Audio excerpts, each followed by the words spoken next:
जय हिंद, नमस्कार। स्वागत है आपका आपके अपने यूट्यूब चैनल रोजगार विद लामा पे। जैसा कि आप देख रहे हैं, आज के वीडियो के माध्यम से हम बात करने वाले हैं सीएपीएफ एससीएम की कंप्लीट जॉब प्रोफाइल की। इसमें हम देखेंगे कि सीएपीएफ एससीएम में अगर आपका फाइनल सिलेक्शन होता है तो किस प्रकार की आपकी जॉब प्रोफाइल रहने वाली है। दैट मीन्स आपको क्या क्या फैसिलिटी मिलने वाली है और क्या क्या आपको इसमें सैलरी रहती है और क्या अदर आपको फैसिलिटी मिलती है।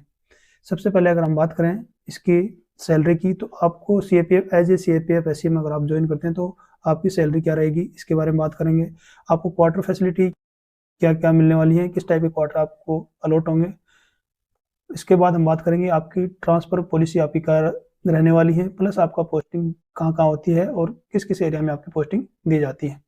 नेक्स्ट हम बात करेंगे इसमें आपको मिलने वाली कैंटीन फैसिलिटी के बारे में। देन हम बात करेंगे इसकी मेडिकल फैसिलिटी की, और उसके बाद हम बात करेंगे इसमें आपको जो छुट्टियां मिलती हैं, लीव मिलती हैं, प्लस आपको जो एलटीसी का आपको इसमें बेनिफिट मिलता है उसके बारे में भी कंप्लीट इन्फॉर्मेशन देंगे। और उसके बाद हम बात करेंगे इसमें प्रमोशन की कि एज ए एचसीएम आप ज्वाइन करते हैं तो किस पोस्ट तक आप हायर पोस्ट तक आप पहुंच पाते हैं कंप्लीट अपनी पूरी जॉब के दौरान। और साथ ही साथ हम इससे जुड़े हुए सारे फैक्ट को देखते हुए कंप्लीट इन्फॉर्मेशन इस वीडियो के माध्यम से हम आपको देने वाले हैं। तो चलिए शुरू करते हैं आज का वीडियो बिना किसी देरी के। अगर आप सीएपीएफ एससीएम में अगर आपको कोई भी फोर्स अलॉट होती है, चाहे आपकी फोर्स बीएसएफ हो, सीआरपीएफ हो, सीआईएसएफ हो, तो सभी फोर्सों में आपका सिमिलर रोल रहने वाला है। चाहे आपको बीएसएफ अलॉट हो, सीआईएसएफ या सीआरपीएफ, आईटीबीपी या एसएसबी, या फिर आपकी असम राइफल, इसमें ये सभी 6 प्रकार की पोस्ट जो सीएपीएफ हैं, फोर्सेज हैं, ये कोई भी एक फोर्स आपको अलॉट होने वाली है अगर आप सीएपीएफ एससीएम की जो अपकमिंग भर्ती चल रही है उसकी अगर आप प्रिपरेशन कर रहे हैं। अगर आप इसके लेफ्ट साइड में देख भी सकते हैं, आपका जो इसका ऑफिस व्यू है, कुछ इस प्रकार का ऑफिस व्यू आपको इसमें देखने को मिलता है, क्योंकि ये कम्प्लीटली एक आपकी ऑफिस की जॉब है, एक डेस्क की जॉब है और एक एक काफ़ी अच्छी जॉब मानी जाती है। यूनिफॉर्म की जॉब में रहते रहते आप एज ए क्लर्क अपने आप को मान सकते हैं, जिसको अगर हम और ईजी अगर आपको समझाना चाहें, एज ए आप एलडीसी का जो वर्क होता है सिविल में, उसी प्रकार से आप एक फोर्स में रहते हुए एक एलडीसी का जो कंप्लीट वर्क होता है वो आपका इसमें रहने वाला है। इसके अलावा अगर हम बात करें, आपका जो पद होता है यानी कि आपकी जो पोस्ट होती है उसको किस नाम से जाना जाता है, कि हर सीएपीएफ में हर सीएपीएम को लगभग सिमिलर नाम होता है, उसको हम बोलते हैं हेड कांस्टेबल मिनिस्ट्रियल। और अगर हम बात करें उसको असम राइफल में अगर इसकी बात करें तो उसमें उसको क्लर्क वारंट अफसर के नाम से इसको जाना जाता है। तो आपका पोस्ट जो रहने वाली है वो आपकी रहने वाली है मिनिस्ट्रियल की, और जो कि ऑफिस बेस्ड आपकी पोस्ट रहने वाली है। और जो आपका मुख्य रोल रहेगा वो रहने वाला आपका यूनिट में आपका जो एडमिनिस्ट्रेटिव सपोर्ट आता है होगा आपका वो रहेगा, प्लस आपका जो ऑफिस में डॉक्यूमेंटेशन, प्लस आप उसका मैनेजमेंट, ये सबसे इंपॉर्टेंट आपका इसमें रोल रहता है। जैसा कि आप लेफ्ट साइड में देख सकते हैं, जो ऑफिस आपको दिख रहा है उसमें एक डेस्कटॉप और एक चेयर, इस प्रकार का एक एनवायरनमेंट आपको देखने को मिलता है। काफ़ी एक खूबसूरत एक आपको ऑफिस अलॉट होता है, उसमें बैठ के आपको कंप्लीट ऑफिस का वर्क करना रहता है। इसके अलावा अगर हम देखें इसकी पोस्टिंग और वर्क लोकेशन की, आपकी पोस्टिंग कहाँ कहाँ रहती है और किस लोकेशन में कितने दिन के लिए आपकी पोस्टिंग फिक्स की जाती है। अब पोस्टिंग की अगर बात करें तो यूनिट लेवल पे अगर हम बात करें तो यूनिट लेवल में आपकी जो सीएपीएफ सभी सीएपीएफ में आपकी यूनिट लेवल पे पोस्टिंग सभी की रहने वाली है, क्योंकि हर सीएपीएफ में अपनी अपनी यूनिटें हैं, तो मैक्सिमम पोस्टिंग ही आपकी यूनिट लेवल में रहेंगी।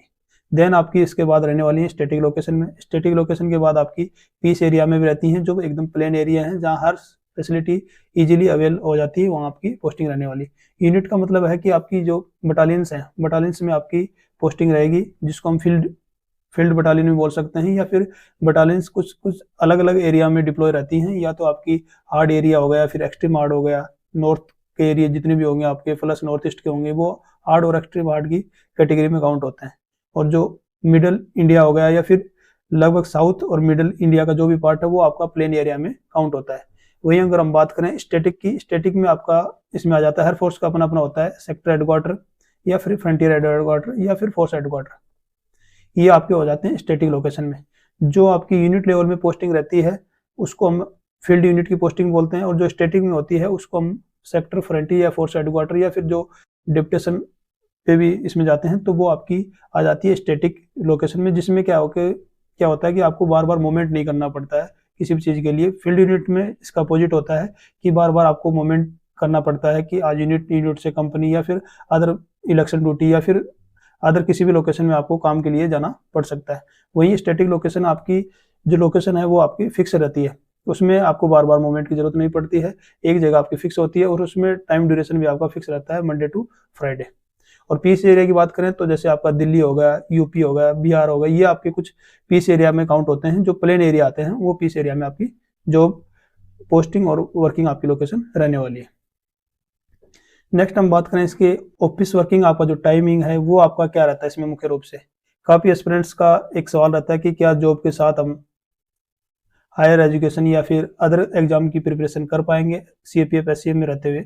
तो इसका आंसर है जी हाँ, बिल्कुल आप सीएपीएफ एससीएम में रह के अच्छी प्रिपरेशन और हायर एजुकेशन जो भी आप करना चाहें इजीली आसानी से कर सकते हैं।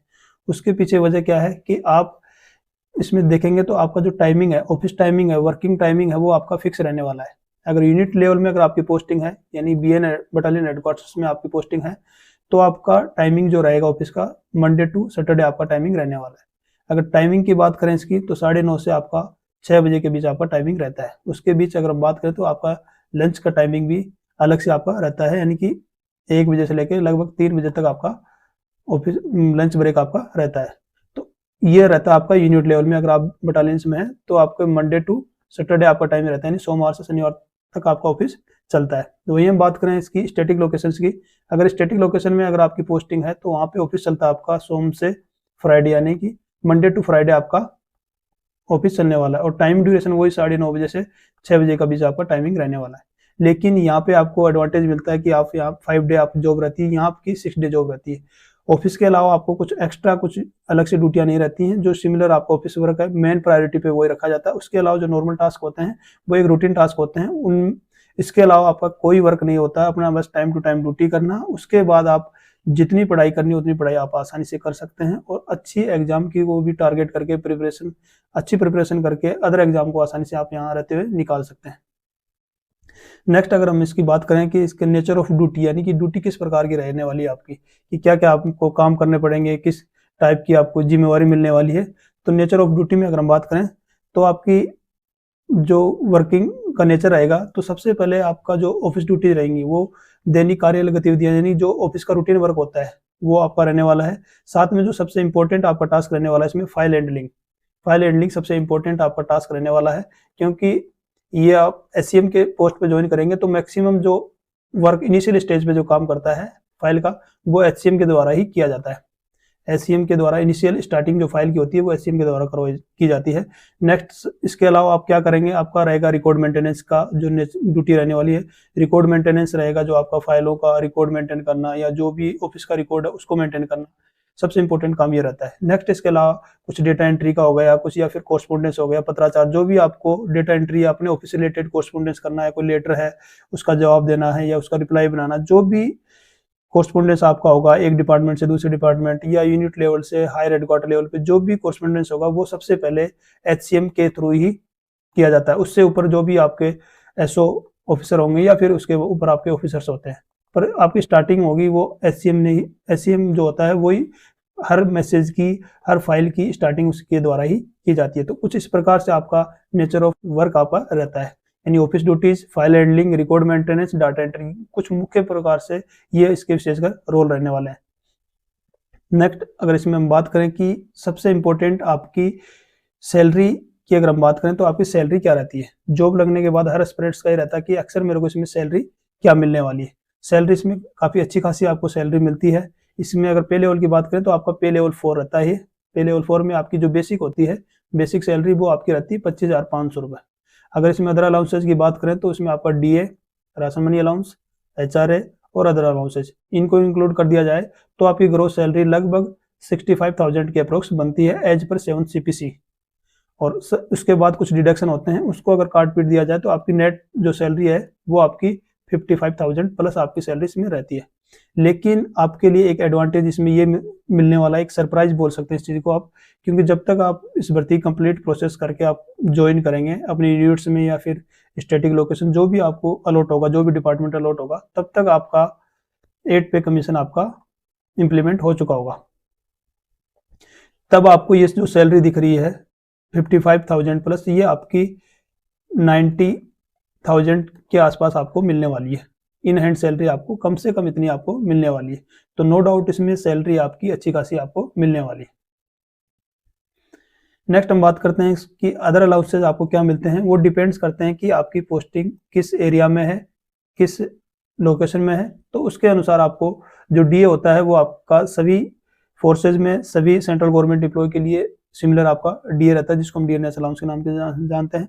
नेक्स्ट जो आपका एचआरए होता है वो एक्स, वाई और जेड, अलग अलग सिटी में, जैसे एक्स में आपका सपोज 10% होगा, वाई में 20% और जेड में 30%। इस रेशियो के अकॉर्डिंग आपके एचआरए दिया जाता है। जिस क्लास की सिटी में आप रह रहे हैं उस क्लास का आपको एचआरए दिया जाता है। उसके अलावा आपका जो टीए रहता है, ट्रांसपोर्टेशन अलाउंस, ये भी वेरी करता है, फोर्स टू फोर्स आपका ये वेरी करता है। टीए आपको किस लोकेशन में रह रहे हैं और कहाँ आप स्टेटिक में रह रहे हैं या फील्ड में रहते हैं उसके ऊपर डिपेंड करता है। और अदर अलाउंसेज भी होते हैं हर फोर्सेज के, जैसे आप बीएसएफ में है तो आपको बॉर्डर अलाउंस होगा, आईटीबी में है तो हाई एल्टीट्यूड अलाउंस आपको देखने को मिलेगा। हर फोर्स के अपने अपने अलाउंस होते हैं, तो वो भी एड ऑन कर दिए जाते हैं। फोर्स टू फोर्स ये सब अलाउंसेज वेरी करते हैं। इसके अलावा अगर हम बात करें, इसमें सबसे इम्पोर्टेंट जो आपको मिलते हैं क्वार्टर फैसिलिटी, क्योंकि जो सीएपीएफ के जितने भी क्वार्टर होते हैं वो सेंट्रल गवर्नमेंट के क्वार्टर होते हैं, वो अच्छे खासे क्वार्टर आपको देखने को मिलते हैं। जैसा कि आप देख भी रहे हैं पिक्चर में, कुछ इस प्रकार के कॉलोनी एरिया आपको, वेल सेटल्ड एरिया आपको देखने को मिलते हैं। तो आपके जो क्वार्टर फैसिलिटी रहने वाली है वो आपकी अच्छी खासी क्वार्टर फैसिलिटी आपको इसमें मिलने वाली है, क्योंकि क्वार्टर फैसिलिटी सेंट्रल गवर्नमेंट के क्वार्टर होते हैं, तो नो डाउट आपको अच्छी खासी फैसिलिटी मिलेगी। कुछ इस प्रकार का व्यू देख रहे हैं, कुछ सेम मिलर इसी प्रकार का व्यू आपको, एक ग्रीनरी आपको देखने को मिलती है और एक अच्छी वेल सेटल्ड कॉलोनी आपको देखने को मिलती है। गवर्नमेंट क्वार्टर अच्छे मिलते हैं। अगर कैटेगरी की बात करें तो आप एज एससीएम ज्वाइन करेंगे तो आप इसमें अलग अलग टाइप होते हैं, तो आपको टाइप 2 क्वार्टर अलॉट होंगे। जैसे आप नेक्स्ट प्रमोशन अगर आपको होगा तो आप टाइप 3 के लिए एलिजिबल हो जाएंगे, टाइप 3, ऐसे टाइप 4, 5 अलग अलग कैटेगरी में क्वार्टरों का लोकेशन होता है। तो स्टार्टिंग में इनिशियल स्टेज में जब आप ज्वाइन करते हैं तो टाइप 2 की कैटेगरी में आपको जो क्वार्टर अलॉट होंगे वो टाइप 2 कैटेगरी के दिए जाएंगे। तो कुछ इस प्रकार का अगर आप क्वार्टर लेंगे तो कुछ इस प्रकार का व्यू आपको देखने को मिलेगा, और अच्छे खासे अपने बच्चों के साथ, अपनी फैमिली के साथ काफ़ी अच्छे तरीके से, वेल सेटल्ड तरीके से आप रह सकते हैं। हर फैसिलिटी आपको दी जाती है, फैमिली अकोमोडेशन से लेके, बच्चों की पढ़ाई से लेके और स्कूलिंग की। मैक्सिमम सीएपीएफ में केवीएस स्कूल की भी फैसिलिटी अच्छी खासी है, और सेंट्रल गवर्नमेंट की अच्छी अच्छी स्कूलें हैं, उनमें भी एडमिशन होने के चांसेस काफ़ी बढ़ जाते हैं। तो क्वार्टर फैसिलिटी की अगर बात करें तो काफ़ी अच्छी क्वार्टर फैसिलिटी आपको मिलने वाली है। नेक्स्ट अगर हम बात करें इसमें और क्या क्या आपको मिलता है, क्वार्टर के बाद में सबसे इंपॉर्टेंट आपको रहता है कि इसमें मेडिकल फैसिलिटी क्या मिलेगी। तो मेडिकल फैसिलिटी में मैं बता दूं आपको, दो प्रकार की मेडिकल फैसिलिटी आपको मिलती है। एक सबसे इंपॉर्टेंट आपकी है सीजीएचएस फैसिलिटी, जो सेंट्रल गवर्नमेंट के, जो भी सेंट्रल गवर्नमेंट का एम्प्लॉय है, चाहे वो सीएपीएफ का है या फिर अदर डिपार्टमेंट से बिलोंग करता है, ये सभी के लिए सिमिलर है। लेकिन अगर सीएपीएफ के एम्प्लॉय अगर आप हैं तो उसमें सीएपीएफ आयुष्मान की एक नई स्कीम लॉन्च की गई है भारत सरकार के द्वारा, जो रिसेंट में 2 से 3 साल पहले ये लॉन्च की गई थी। ये फैसिलिटी आपको स्पेशली मिलती है। इसमें आपका परिवार का टोटल जो भी मेडिकल कवर होता है वो आपको मिलता है, अपने फादर्स मदर्स का, अपने बच्चों का, अपने वाइफ का, यानी या फिर जो आपके ऊपर डिपेंडेंट है उनका भी आपको इसमें मेडिकल की कंप्लीट कवरेज आपको इसमें मिलता है। इसमें आपको 2 प्रकार की फैसिलिटी मिलती है, सीएपीएफ आयुष्मान और सीजीएचएस। लेकिन अगर आपको असम राइफल अलॉट होती है तो आपको थर्ड फैसिलिटी भी अलॉट हो जाती है, जो आर्मी पर्सनल को मिलती है। तो उसमें जो आर्मी के हॉस्पिटल होते हैं उसमें भी आप एलिजिबल होते हैं अपना ट्रीटमेंट करवाने के लिए। तो ये असम राइफल वालों के लिए स्पेशल है, क्योंकि उनको जो आर्मी की कैंटीन फैसिलिटी हो गई या फिर उनको मेडिकल फैसिलिटी होगी, इन दोनों के साथ साथ उनको ये फैसिलिटी भी अवेल करते हैं, क्योंकि उनकी जो मैक्सिमम जो फोर्स का स्ट्रक्चर है वो आर्मी के अंडर है। तो इनको आर्मी वाली फैसिलिटी भी अलॉट होती है तब तक जब तक वो जॉब कर रहे होते हैं, सर्विंग है, तब तक वो सब फैसिलिटियां मिलती हैं जो एज ए आर्मी पर्सनल को मिलती हैं, वो कंप्लीटली पूरी फैसिलिटियां उनको भी मिलती हैं। इसके अलावा अगर बात करें नेक्स्ट फैसिलिटी आपको जो मिलती है, जिसको हम बोलते हैं लिक्वर फैसिलिटी, ये लिक्वर फैसिलिटी भी आपको सभी फोर्सेज में, सभी सीएपीएफ में सिमिलर आपको देखने को मिलती है। लेकिन अगर आपको असम राइफल यहाँ अलॉट होती है तो असम राइफल के लिए वहाँ पे आपको सीएसडी कैंटीन की फैसिलिटी मिलने वाली है। ये असम राइफल के लिए है, खाली केवल असम राइफल वालों के लिए, ये एआर के लिए है सीएसडी फैसिलिटी। और वहीं अगर सीएपीएफ की बात करें तो उसमें जो नॉर्मल सीएपीएफ कैंटीन होती है वो फैसिलिटी आपको मिलती है। सीएपीएफ कैंटीन होती है जिसको हम अर्धसैनिक बल कैंटीन बोलते हैं, उस कैंटीन की फैसिलिटी आपको मिलती है। तो इसमें आपको रैंक वाइज आपको लिक्वर की फैसिलिटी दी जाती है। अगर आप चाहें तो अपने अकॉर्डिंग उसको परचेज भी कर सकते हैं, अपना जैसा भी आपको उचित लगे। तो इसमें एक लिक्वर फैसिलिटी मिलती है, जो कि आप चाहें तो सीओल में इस प्रकार की फैसिलिटी आपको देखने को नहीं मिलती है। तो ये भी अपने आप में एक अच्छी खासी फैसिलिटी आपको दी जाती है। नेक्स्ट अगर हम बात करें छुट्टी से संबंधित, आपको लीव से संबंधित आपको किस प्रकार की छुट्टियां आपको दी जाती हैं। लीव बेनिफिट्स किस प्रकार के मिलते हैं आपको, सबसे पहले हम देखते हैं इसकी टाइप्स की। आपको CL छुट्टियां मिलती हैं, EL मिलती हैं, कुछ स्पेशल लीव होती हैं। CLs की बात करें तो CL आपको 15 दिन मिलती हैं, ये मिलेंगी आपकी यूनिट्स में। अगर आप रहेंगे तब आपको 15 दिन मिलेंगी। वहीं अगर आप स्टैटिक लोकेशन में, तब आपको ये छुट्टियां 8 दिन की रहने वाली है। स्टैटिक का मीन्स आप सेक्टर हेडक्वार्टर में है, या फोर्स फ्रंटियर हेडक्वार्टर में, या फोर्स हेडक्वार्टर में, या फिर अदर ट्रेनिंग सेंटर, या फिर स्टैटिक लोकेशन में अगर आप हैं, तब आपको ये छुट्टियां आपकी 8 दिन, और EL आपकी ये जो है ये आपकी 30 दिन रहने वाली है। वहीं अगर आप यूनिट में अगर आपकी पोस्टिंग है, तब आप उस केस में EL आपको 60 दिन मिलेंगी, और CL आपको 15 दिन मिलेंगी। इस प्रकार आपको 75 डे मिलेंगी। अगर वहीं स्टैटिक में अगर आप हैं तो CL आपकी 8 में रहेंगी, और EL आपकी 30 डेज रहेंगी। टोटल 38 दिन आपको मिलने वाली। स्टैटिक में क्या होता है, आपका सैटरडे और संडे आपका ऑफ होता है, इसलिए आपको सैटरडे संडे की छुट्टी होने की वजह से आपको छुट्टियां उसमें कम हो जाती हैं। और स्पेशल लीव दोनों ही लोकेशन में आपको सिमिलर मिलने वाली हैं। स्पेशल लीव में जैसे मातृत्व अवकाश हो गया या फिर मेडिकल लीव हो गई, वो सभी फोर्सेज में सभी के लिए इक्वल आपकी रहती हैं। तो अच्छी खासी आप देख सकते हैं कि साल में आपको 75 दिन की छुट्टियां आपको अप्रोक्स मिलती हैं। तो ये भी आपको अच्छी खासी इसमें छुट्टियां मिलती हैं, और इसमें किसी भी प्रकार की कोई समस्या आपको देखने को नहीं मिलती है। नेक्स्ट हम बात करते हैं सबसे इंपॉर्टेंट फैसिलिटी, LTC फैसिलिटी। ये सेंट्रल गवर्नमेंट के हर एम्प्लॉय को दी जाती है। तो उसी प्रकार अगर आप CPF SCM में ज्वाइन करेंगे तो ये LTC भी आपको मिलने वाली है, क्योंकि ये इस लीव ट्रेवल कंसेशन जिसको हम बोलते हैं, ये फैसिलिटी आप अपने परिवार के साथ भी ले सकते हैं, इंडिविजुअल आप खुद लेना चाहें तब भी ले सकते हैं। ये डिपेंड करता है आपके ऊपर। ये प्रत्येक 4 साल में 2 बार आपको ये LTC दी जाती है। अपने परिवार के साथ जो भी आपका टोटल एक्सपेंडिचर होगा, खर्च होगा, उसका वहन गवर्नमेंट करती है। चाहे आप रेल या फिर हवाई यात्रा जो भी आप करें, चाहे बाई ट्रेन करें या फिर बाई एयर करें, दोनों कंडीशन में जो भी टोटल एक्सपेंडिचर होता है वो गवर्नमेंट के द्वारा वहन किया जाता है। जहाँ आपको जाना है, जाने से लेके आने तक, जिस डेस्टिनेशन से लेके अपने स्थान से जहाँ से आप स्टार्टिंग करेंगे अपनी बोर्डिंग, वहां तक का आने और जाने का टोटल एक्सपेंडिचर भारत सरकार के द्वारा दिया जाता है, जिसको हम LTC leave travel concession facility के नाम से जानते हैं। इस प्रकार आप जैसे देख रहे हैं कि अपने फैमिली बच्चों के साथ आप इंडिया के किसी भी कॉर्नर में, किसी भी कोने में, आप अच्छी जगह किसी भी टूर पे आप अच्छे से जा सकते हैं, घूम सकते हैं। साल में 2 बार आपको इस प्रकार की फैसिलिटी दी जाती है, और इसके डिपेंड करते हैं रूल, ईयर टू ईयर ये वेरी होते रहते हैं। तो ये डिपेंड करते हैं कि आप एनुअली LTC क्लेम कर रहे हैं, या 2 ईयर वाली क्लेम कर रहे हैं, या फिर 5 ईयर वाली। वो डिपेंड करता है आपके ऊपर, आप किस प्रकार की फैसिलिटी अवेल करना चाहते हैं, किस प्रकार की फैसिलिटी लेना चाहते हैं। तो ये भी एक अच्छी खासी आपको फैसिलिटी देखने को मिलती है। नेक्स्ट हम बात करें सरकारी ड्यूटी के दौरान जो TADA का जो बेनिफिट होता है, वो भी एक अच्छा खासा बेनिफिट आपको देखने को मिलता है। जब आप टेम्परेरी ड्यूटी कहीं जाते हैं, अपनी प्लेस ऑफ पोस्टिंग से अदर जगह जाते हैं, तो आपको एक ट्रेवलिंग अलाउंस दिया जाता है। ये डिपेंड करता है, रैंक टू रैंक वेरी करता है। आपको मिनिमम आपका ये 750 या फिर 800 रुपये आपको पर डे का मिलता है, और डेली अलाउंसेज भी आपके इसमें अलग से रहते हैं, जिसमें आपका खाने पीने का, रहने का जो भी खर्चा रहता है वो भी आपको इसमें टोटल मिलता है। और जो सबसे इंपॉर्टेंट इसमें यह है कि आपका ऑफिशियल फैसिलिटी आपको मिलती है।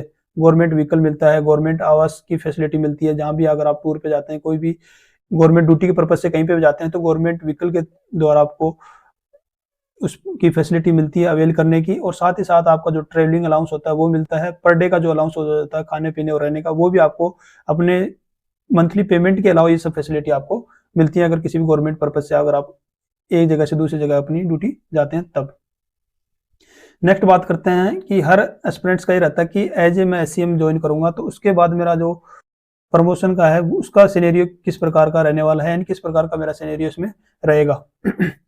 अगर आप as a head constable minister अगर आप स्टार्टिंग में ज्वाइन करते हैं, तब आप मिनिमम 5 से 7 साल के बाद, अगर मिनिमम टाइम ड्यूरेशन मान के चलें, तो आपका नेक्स्ट प्रमोशन होता है ASI के लिए। ASI यानी असिस्टेंट सब इंस्पेक्टर आप बनते हैं, यानी 2800 ग्रेड पे के लिए। जो आपकी इनिशियल अभी ग्रेड पे होगी आपकी है 2400 से आप 2800 पे आते हैं 5 से 7। अगर नेक्स्ट अगर हम बात करें वो आपका सब इंस्पेक्टर, उसकी भी अगर आप 5 से 7 साल आप मान लीजिए मिनिमम, तो उसके बाद बनते हैं आप सब इंस्पेक्टर। सब इंस्पेक्टर के बाद आपका होता है इंस्पेक्टर का।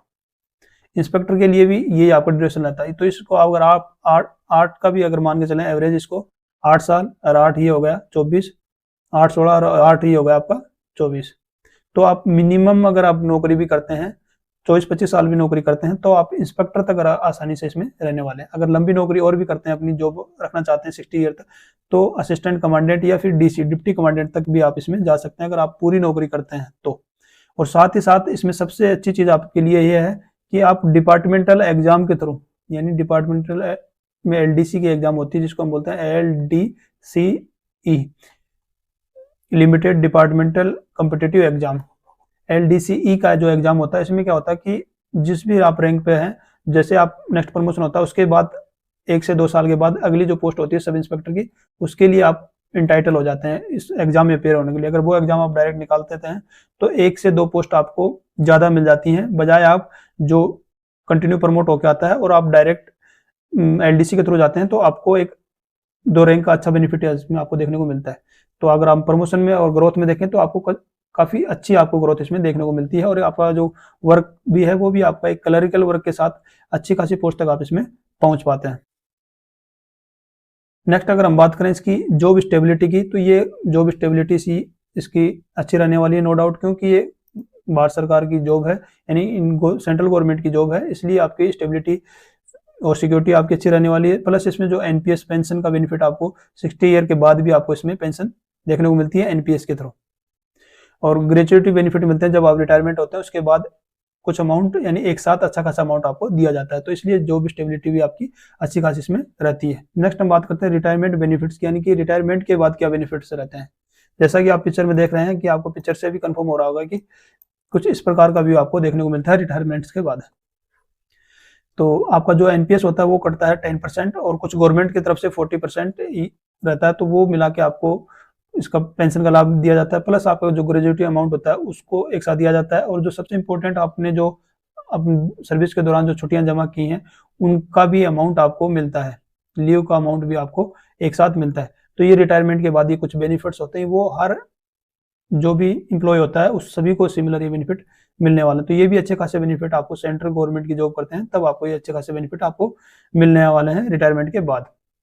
इसके बाद सबसे बेहतर विकल्प है या नहीं है, why CAPF SCM is a good career option. क्या सीएपीएफ एससीएम एक अच्छा कैरियर ऑप्शन है या एक बेहतर विकल्प है या नहीं।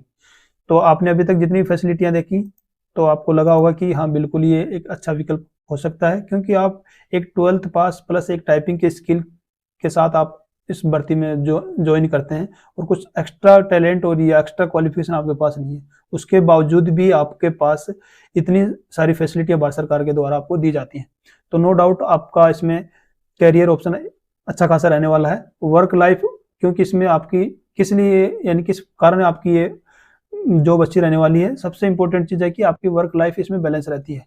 जो ऑफिस टाइमिंग इसका फिक्स है, छुट्टियां आपको प्रॉपर मिलती हैं, परिवार के साथ आप टाइम अच्छे से स्पेंड कर पाते हैं इस जॉब में रहते हुए।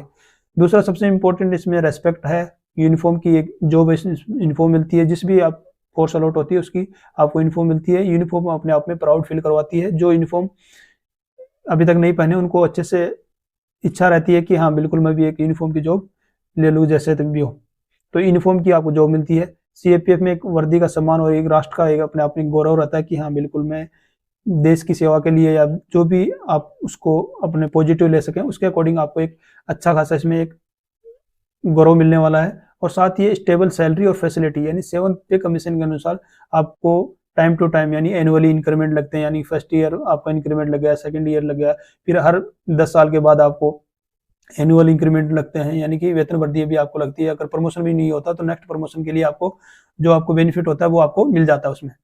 तो इसलिए जो गवर्नमेंट की फैसिलिटियाँ होती हैं अलग अलग वो सभी आपको मिलती हैं, तो आप देख सकते हैं नो डाउट इसमें अच्छी खासी आपको फैसिलिटियाँ मिलती हैं हर स्टेज के ऊपर।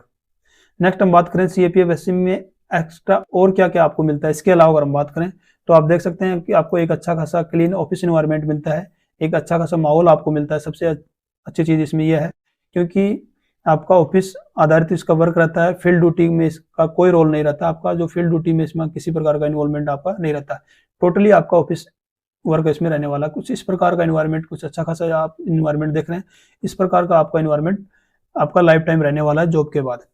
और प्रोफेशनल ग्रोथ भी आपकी अच्छी खासी रहने वाली, कंप्यूटर या कम्युनिकेशन स्किल में आप दक्ष होते जाएंगे समय के साथ, और भी इंप्रूवमेंट होती जाएगी क्योंकि आपका जो दिनचर्या शेड्यूल वो भी अच्छे खासे अधिकारियों के साथ आपका रूटीन में रहता है, तो आपका नो डाउट ये स्किल भी आपका समय के साथ बढ़ते जाता है। दूसरा आपका ट्रांसफर ऑप्शन की बात करें तो ये ऑल ओवर इंडिया में आपको पोस्टिंग के अवसर मिलते हैं। वैसे अगर आप पर्सनली कहीं घूमने जाएंगे तो शायद नहीं जा पाएंगे, लेकिन जब आपकी पोस्टिंग होती है तो लगभग ऑल ओवर इंडिया आप अच्छे से घूम पाते हैं, पोस्टिंग के बहाने आपको अच्छे खासा घूमने को मिलता है। तो वो डिपेंड करता है अपनी चॉइस के अनुसार, लगभग इंडिया के हर जगह आपको घूमने का मौका मिल जाता है। तो ये ट्रांसफर ऑप्शन के अकॉर्डिंग भी आपकी अच्छी खासी आपको इसमें एक फैसिलिटी, आप मान के चलिए फैसिलिटी मिलती है, केवी स्कूल में के बच्चों को पढ़ने का मौका मिलता है। और इसके अलावा जो गवर्नमेंट कोटा है उसका भी आपको एडवांटेज मिलता है, यानी अपने जो आपके बच्चे रहेंगे वो भी अगर हायर एजुकेशन में या फिर अच्छी कॉलेज में, इंस्टीट्यूट में अगर पढ़ना चाहेंगे तो CAPF का कोटा फिक्स होता है।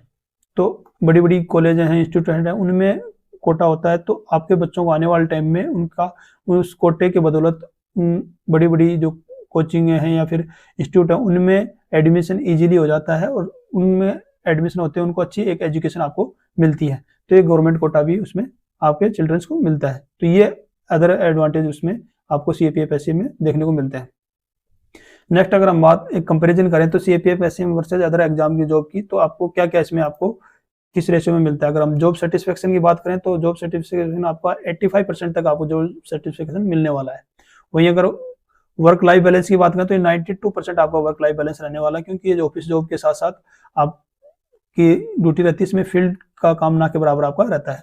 वहीं कैरियर ग्रोथ भी आपकी अच्छी खासी ग्रोथ होती है, टाइम टू टाइम आपके इंक्रीमेंट लगते हैं, टाइम टू टाइम आपके प्रमोशन होते हैं, तो इसलिए कैरियर ग्रोथ भी आपकी अच्छी खासी होती है। तो CAPF SCM में clerical work plus paramilitary prestige मिलता है, इसमें अच्छी खासी प्रतिष्ठा मिलती है, एक यूनिफॉर्म की जॉब आपको मिलती है। तो नो डाउट इसमें आपको अच्छा खासा job certification plus work life balance मिलता है, कैरियर ग्रोथ भी आपको इसमें अच्छी खासी मिलती है। इसके अलावा और क्या क्या मिलता है अगर आप इसमें देखना चाहें, CAPF SCM की अगर आप प्रिपरेशन कर रहे हैं तो इसको और अच्छे से आप कीजिए, क्योंकि इसमें बहुत सारी फैसिलिटी आपको मिलती हैं। सबसे अच्छी चीज़ है कि इसमें स्टेबिलिटी है, यानी सेंट्रल गवर्नमेंट की एक जॉब है ये। क्योंकि स्टेटों में क्या होता है कि हर स्टेट की अपनी अपनी होती है, कभी सैलरी ठीक आती है, कभी कम आ जाती है, टाइम टू टाइम इंक्रीमेंट नहीं लगते हैं। लेकिन सेंट्रल गवर्नमेंट का एडवांटेज या फिर बेनिफिट ये है कि उसमें आपको सैलरी अच्छी खासी मिलती है, अच्छी खासी फैसिलिटी आपको मिलती हैं। अदर स्टेट, किसी भी स्टेट को देख लिया, उसके कंपैरिजन में सेंट्रल गवर्नमेंट की फैसिलिटियाँ काफ़ी बेहतर आपकी मानी जाती हैं। दूसरा, सबसे इसमें अच्छी खासी रेस्पेक्ट आपको इसमें मिलती है। CAPF यूनिफॉर्म का आपको इसमें काफ़ी अच्छा वो मिलता है, एडवांटेज मिलता है, यानी कि आप एक यूनिफॉर्म की जॉब के साथ साथ एक क्लरिकल जॉब आप इसमें करते हैं। थर्ड, इसमें बात करें कि जो आपको फैसिलिटी मिलती है, सभी अलाउंसेज मिलते हैं, अदर बेनिफिट्स मिलते हैं, फ्यूचर के लिए आपको पेंशन मिलती है, रिटायरमेंट के लिए सिक्योरिटी मिलती है। तो केवल अब आपको करना है, जो अभी आपकी एग्जाम है उसके लिए तैयारी शुरू करनी है। सफलता केवल आपका इंतजार कर रही है, आप तैयारी शुरू कर दीजिए। अगर अभी तक भी आपने तैयारी शुरू नहीं की है, अगर आप केवल सपना संजो के रखेंगे तो कुछ नहीं होने वाला। केवल इसके लिए आपको ज़्यादा ज़्यादा रिटन को फोकस करना, उसके बाद ज़्यादा ज़्यादा टाइपिंग की प्रैक्टिस करनी है। ये केवल आपके 2 से 3 स्टेप बचे हैं, उनमें जी और जान से, तन और मन से अपने आप को झोंक दीजिए, क्योंकि जब तक आप मेहनत नहीं करेंगे, केवल सपने संजो के रखेंगे, तब तक आपका कुछ नहीं होने वाला। तो इस वीडियो के माध्यम से हमने जाना कि CAPF SCM की जॉब प्रोफाइल क्या होती है। जैसा कि आपने देख भी लिया होगा कि काफ़ी अच्छी जॉब प्रोफाइल आपकी इसमें रहने वाली है। अच्छी खासी सैलरी मिलती है, अच्छे खासे क्वार्टर फैसिलिटी आपको मिलती हैं, ऑल ओवर इंडिया में आपको ट्रांसफर पोस्टिंग का मौका मिलता है, प्लस आपको कैंटीन फैसिलिटी अच्छी खासी मिलती है, मेडिकल फैसिलिटी भी अच्छी खासी आपको देखने को मिलती है, अच्छी छुट्टियाँ मिलती हैं, LTC फैसिलिटी मिलती है, प्लस आपका प्रमोशन भी इसमें अच्छा खासा आपको प्रमोशन देखने को मिलता है। इस प्रकार हमने इसकी कंप्लीट इन्फॉर्मेशन इस वीडियो के माध्यम से देखी। तो CAPF SCM की जॉब आपकी एक नंबर की जॉब रहने वाली है, कंप्लीटली ऑफिस की जॉब है। जॉब के साथ साथ आप अच्छे से प्रिपरेशन भी कर सकते हैं, इन फ्यूचर अच्छी पढ़ाई भी कर सकते हैं, और परिवार के साथ टाइम भी अच्छे से स्पेंड कर पाते हैं। तो कुल मिला के अगर आप देखें तो GD के मुकाबले जो जनरल ड्यूटी होती है, जो CPO के थ्रू जाते हैं, और जो SSC GD के थ्रू भर्ती होते हैं, तो उनमें लगभग 50-50 का डिफरेंस आपको देखने को मिलता है। क्योंकि ये ऑफिस के साथ साथ CAPF की जॉब है, तो CAPF की कंप्लीट इसको फैसिलिटी मिलती है। साथ ही साथ ये केवल ऑफिस का वर्क करता है, इसके अलावा कोई इसका एक्स्ट्रा वर्क नहीं होता है। आपको एक ऑफिस के माहौल में जो रहते हुए जॉब करनी है, कई बार का आपका इन्वॉल्वमेंट नहीं रहता है, तो अच्छे ऐसे लोगों के साथ आपका उठना बैठना रहता है, और साथ ही साथ आप करियर की ग्रोथ भी अच्छे से करते जाते हैं। तो इस प्रकार हमने देखा इसकी कंप्लीट इन्फॉर्मेशन के बारे में। तो इस प्रकार का कंटेंट, इस प्रकार का लेवल आपको यूट्यूब पे शायद ही कहीं मिलेगा, क्योंकि इस प्रकार का कंटेंट और काफ़ी मेहनत और एनालिसिस के बाद आपके लिए बना के लाता हूँ। तो इस प्रकार आप देख सकते हैं CAPF SCM की अगर आप प्रिपरेशन कर रहे हैं तो अच्छे से तन मन के साथ अपनी अच्छे से प्रिपरेशन करें, और मैं उम्मीद करता हूं कि आने वाली CAPF जो भर्ती है उसमें आप अपना फाइनल सिलेक्शन सुनिश्चित करें। तो उम्मीद करता हूं ये वीडियो आपको पसंद आया होगा। अगर ये वीडियो आपको पसंद आया तो वीडियो को ज़्यादा से ज़्यादा शेयर करें, लाइक करें और सब्सक्राइब करना ना भूलें। चलिए मिलते हैं नेक्स्ट वीडियो में, तब तक के लिए धन्यवाद। जय हिंद।